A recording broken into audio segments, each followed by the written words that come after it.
Hello and a warm welcome to Roots and Wings Iwacu. My name is Gladys and I'm today honored to be hosting some Rwandans living in Poland. They are going to be talking about their connection to their homeland and also how they adapt themselves to the other countries they've been living.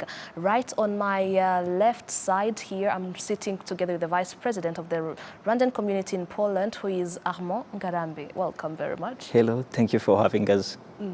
How are you? We are good and Happy New Year. Happy New Year too. Yeah. Thank you so much. Thank you. And on the other side also I'm having Allan Nyombayire. Welcome very much as the President of the Rwandan community in Poland. How are you? Thank you, Gladys. Yes. Good. How have you been? Never been better. Yes. Yeah. You seem so surprised to be in the studio for the first time, right? For the first time, actually. Yeah. How does it feel?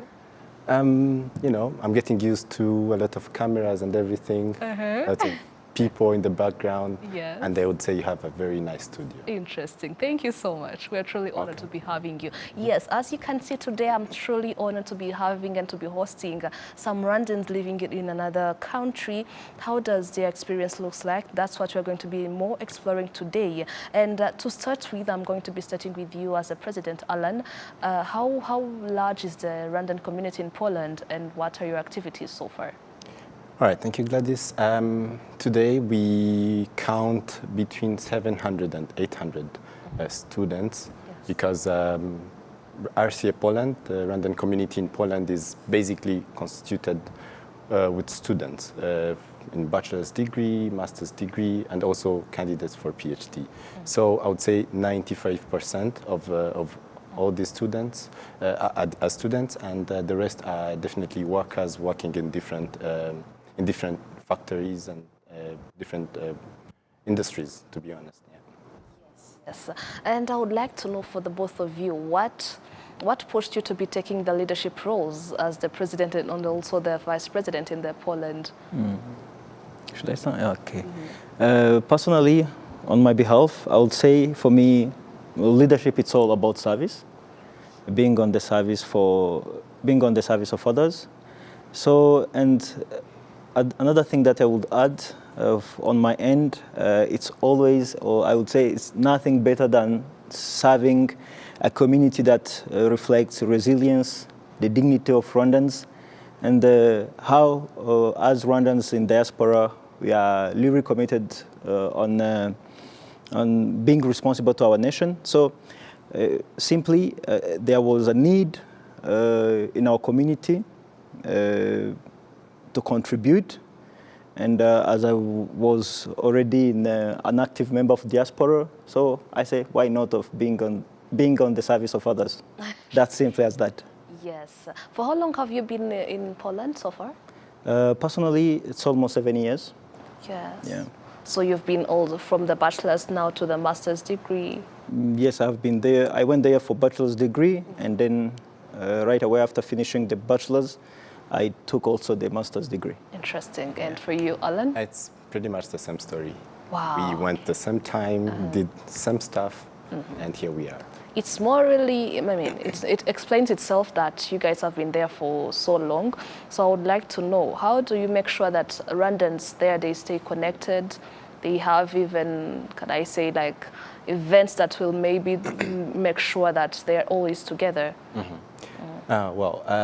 RCA Poland is structured in a way that everyone feels included and feels connected. So we have, in this couple of years back, we have tried to reform the RCA Poland structure.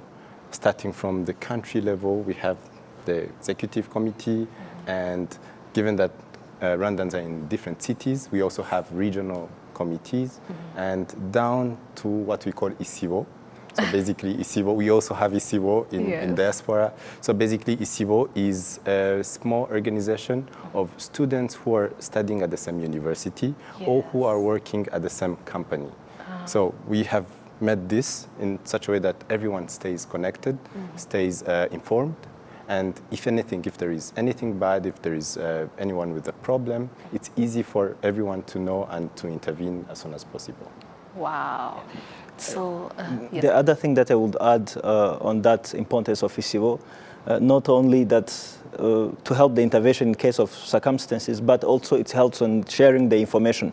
When we have such executive committee on the national level, so it's easier, it's a way of decentralization that we have already here in Rwanda, that the information reach to the literally to the local citizen, I would say local diaspora, through the civil structure. Interesting. In what ways does the Rwandan society in Poland make sure that it represents Rwanda in the Polish society?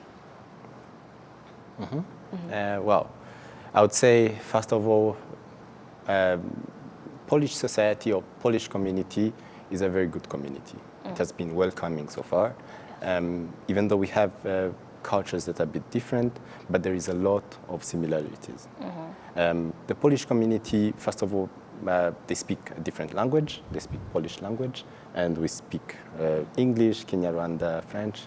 So the first thing was to connect, bridge the two cultures, to find a way to live together. You know, there's a lot of differences, starting from food, starting from lifestyle, starting from, you know, everything. So what we did was definitely to find a way to bridge, find friends from different universities, different places that Rwandans live or study, and start to create different programs or activities that can bring both people together, get to know each other, and get to know what each side could offer to the other. So far, I would say it's been a very interesting journey, but also challenging, because we're still learning the language, we're still adapting to the culture, but it has been nothing but welcoming. Yes. The community has been welcoming. Speaking of the language barriers and also the challenges, what sort of challenges do you always face normally when you arrive there? And how long does it take for you to be speaking, you know, their local language? Yeah. First of all, before I talk about the culture shock, there is the weather shock. Yes. So the moment you reach there, if you're moving, I don't know if you're moving in this time of the year, so like right now we're in the winter. So the first thing you meet is a very harsh winter. Yes. I mean, here I think the coldest it could be is like 16 degrees here in Kigali, Rwanda. But there we could have what, -5, even 10 sometimes. So I would say before the culture shock, we have the weather shock. Yes. So you have to feel the coldness and you have to feel the change. So second, of course, is the culture. So in the culture, we can talk about the language, we can talk about the food, we can talk about the people. Definitely, this is also something different from what you have experienced in back home. So I would say it's a totally new part of the world. And one thing for sure we have, and I'll keep saying this, even though we have all those differences, but there is one thing which is unique for the Polish people. They're so welcoming. Yeah. Even though, you know, we have these differences in languages. By the way, you also asked about how long could you take to speak the Polish language. Yes. I mean, it depends definitely on how much you invest in knowing it, but it's not among the easiest languages for sure. Yeah. And so back to the people, even though the languages are different, but you can see with your eyes, you can see that people try their best to communicate with you. They try to connect with you because, you know, they're eager to know you and you're eager to know them. So the eagerness is mutual. So with that mutual eagerness, Yes. there comes a way to communicate and to connect. Mr. President, please, could you share with us some Polish language, some Polish words? I'm going to give you a simple one. Yes. So in any time of your life, when you happen to move to Poland, if you want to say good morning, you say dzień dobry. Dzień dobry. Dzień dobry. Dobry. Okay. And thank you, it's dziękuję. Dziękuję. Dziękuję. Dziękuję bardzo. Thank you very Okay. much. Yeah. Please share us with some. You know, Mr. the President says about good morning, but there is a common way of saying hello, as here in Rwanda we say muraho.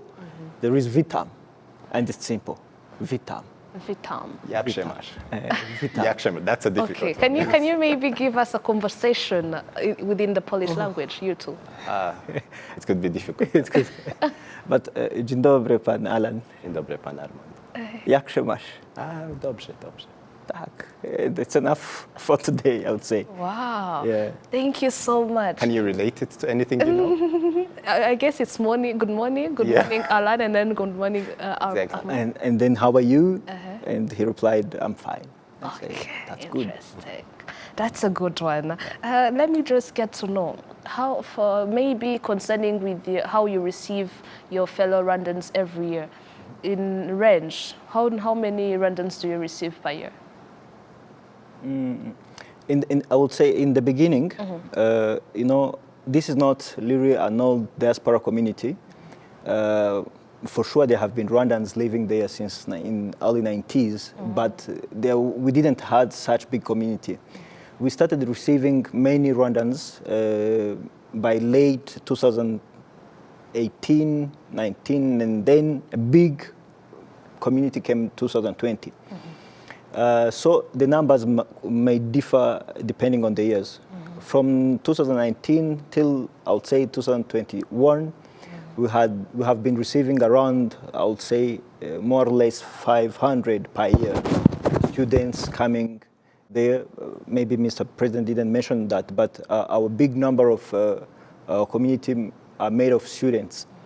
So during that time, we had many people, many Rwandans coming, joining our community, but in recent years, 2024, 2025, there have been not many people coming in Poland due to the many reasons also. We should also admit that we have been going there for getting, let's say, also education, but also our country, the education system is evolving, so we should always expect that the numbers should not keep going also high.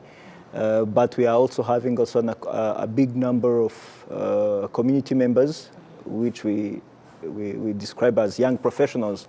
And for now, they are made of 60% of our community. So those number of students who came early, and now they have been integrated in the Polish labor market, and now they are also contributing in Poland and back home. Interesting. You've been saying something about culture. What more values, or maybe Rwandan culture values, that you think that you would pass to the younger generation who've been raised, born in abroad, but also those ones coming from Rwanda, going there at a very young age? Thank you. Speaking of culture, every time I speak about culture, two things immediately come to my mind. One is the values. Every culture has its own values that are different from the other. And the other element of culture that I'm very strong on is the language.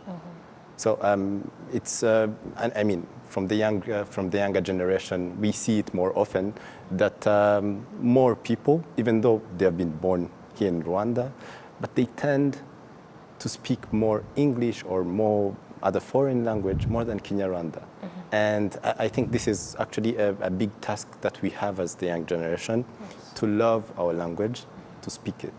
Because if we don't do so, at some point, it will extinct, just like some few languages that we know. So I would say, for a fact, the values that we have as a Rwandan culture and the language, Kinyarwanda, are things that we are very strong on, even back in the diaspora in Poland. We try as much as we can to meet and speak the language. Coming to the value side, we try to imitate the kind of lifestyle that we have here in Rwanda. For example, if we have a colleague of ours that has a newborn baby, we try to do what we call guhemba. Yes. So guhemba is one of the few values that probably the Rwandan culture has that most of other cultures don't have.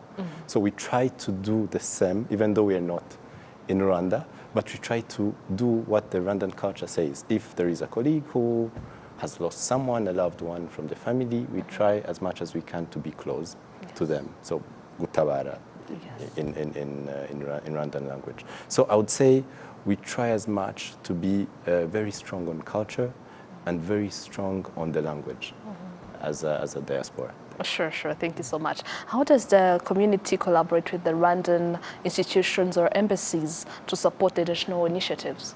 Uh, the, I would say that as Rwandans, not only even in Poland, the Rwandan diaspora, we are informal ambassadors of our country. Yes. Yeah.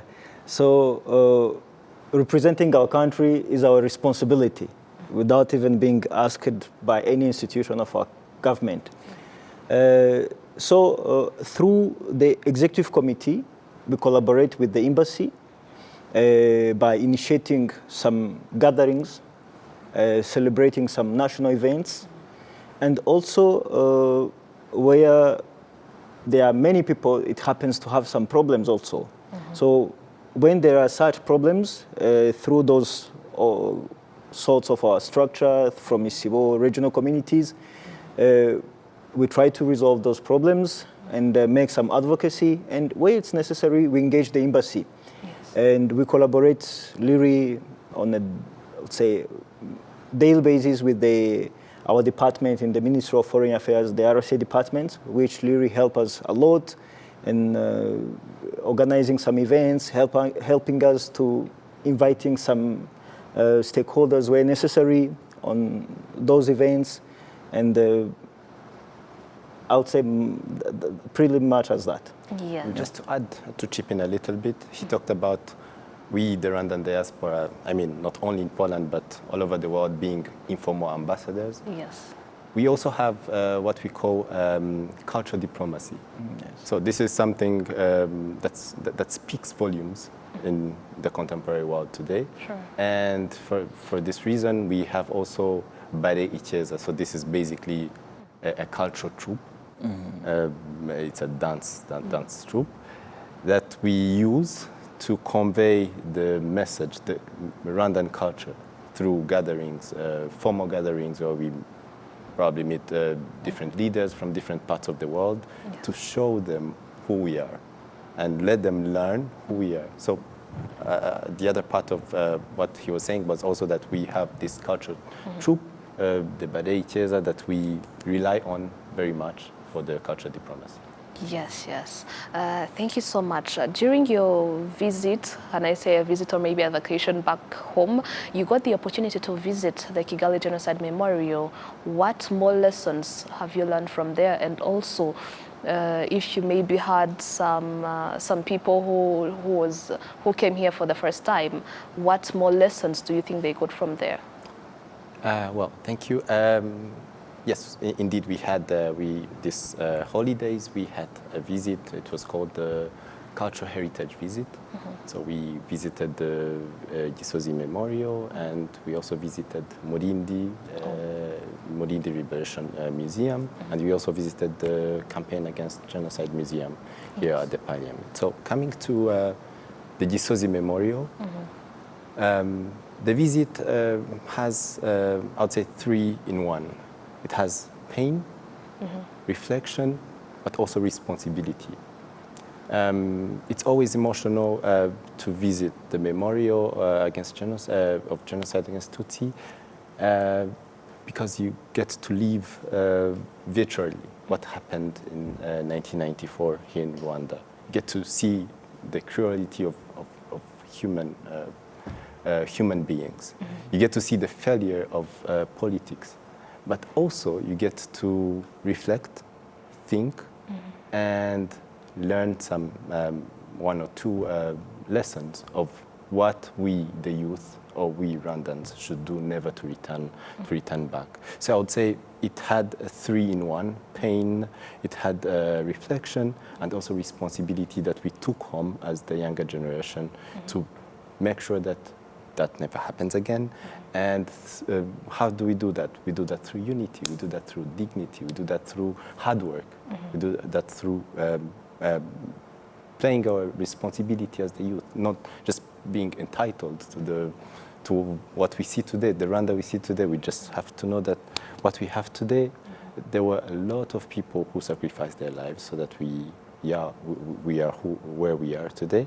And from that, we know that it's our responsibility to maintain this, to maintain the peace, to maintain the unity, not to return back. And we also asked if there were any new people that came for the first time. Yes. I would say among them, most of them were born in Rwanda, but they didn't have chances to visit the visit. sites. Yes. So this was probably their first time to visit the memorial. Also the other sites that we visited, Great. most of them, it was their first time. Sure, sure. Why do you think it's so important for Rwandans in the diaspora to visit these sites? You know, that's our history. It should be our responsibility first, before any other foreigners, to know our real history. Yes, we get to learn this through our schools and the high schools and even some early educations. But when you don't know the real history, I would say, we read books, but when you go in the museum, you get the data, you get the videos, you get the pictures, you got the testimony. So it gave us, I would say that we were living the moment virtually. So, and when we got that chance, it's a sort of encouragement also to know how to protect our history from deniers and those people who want to say the other things which are not the right story of our history. Yes. Yeah. I'll ask the both of you, why do you think that learning and also getting to know the story of the country influence your way of leading the people that you lead in the community? Well, for me, I would say knowing our history, knowing where we as a country come from, first of all, it grounds me. It defines who I am, and as a leader, definitely, and what I should do and what I shouldn't do. It brings to me a sense of accountability that I have to the people. Every time I come back home in holidays, I see how much the country has changed, how much roads, talk about even the people. You see, like every time you come back, you see a big change. You see a big improvement in lives of people. So this doesn't happen on its own. I always think of the hard work. I always think of the sacrifices that a lot of people make so that we be who we are. So as a leader, this gives me a very big task to be responsible, to be accountable, to know, as I said before, there are certain things that could harm the national unity. So these are things that I, a leader, must be well informed about. I must also follow up to know that the unity of we Rwandans in the diaspora stays intact. Because this is one thing that could be harmed, and then all of us would suffer a lot. So I would say coming back, learning from this history always renews my thinking, renews my responsibility as a leader towards the diaspora. We do have some days that we are supposed to be celebrating the liberation, the commemoration week in April, and even others, even the festive season. When you're not here in Rwanda, when you're back in Poland for the study and work purposes, how do you normally celebrate such days with the whole community? As I mentioned earlier, with the collaboration with the Rwandan embassy in Warsaw, and our other partners back here in Kigali, we organize those events, mainly with the diaspora. Either be let's start with the Heroes Day, which is going to happen next month. The commemoration day, the 7th of April, but not only that one, but those 100 days we have different activities that we organize through the country. Either be we get some platforms in the universities where we meet foreign students, we explain them our history, and we ask them to be also ambassadors to promote our history. And we get also to celebrate the Liberation Day, Umuganura, we met. So for us, it's not, you do this in Rwanda, but back there in Warsaw or any other city in Poland, we do the same. It's not. Yes, you can't. Yes, you can't compare it with the activities you had here in Rwanda. But in our way, as diaspora community, we try our best and to celebrate in a Rwandan way in Poland. Yes, yes. Yeah. And what message would you like to give to the Rwandan young people in a way of continuing unity, responsibility, and also identity? A message to the Rwandan youth, my age mates or younger or a little bit older than me. First of all, I would say, look around you. Look around the country we're living in. I mean, it's such a beautiful country. Not only we know it, but also foreigners, they say so. They can know, they can see it, they can tell. So one thing for sure is this didn't happen on its own. It has happened through different decisions that had to be made, different sacrifices that different people had to make. And we now are on the other side of now enjoying what the older generation has done. So I would say for sure, unity is one of the bigger hallmarks that we have. We have to work hard work.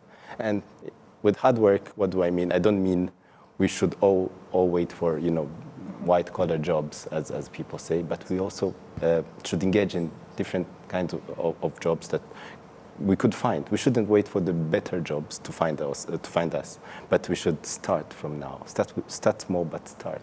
So hard work, unity, and being excellent. Try to strive for excellence, because as the president, His Excellency President of the Republic always says, he says excellence.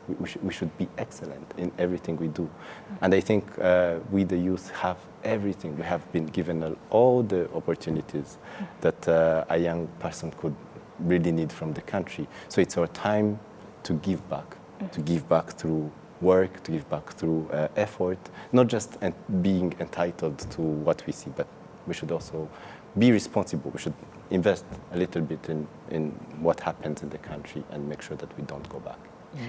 Yes. To chip in, just quickly, I would say that I would encourage my mates, young people, back there in diaspora, but also here in Rwanda, that wherever you are, you should represent your country with dignity.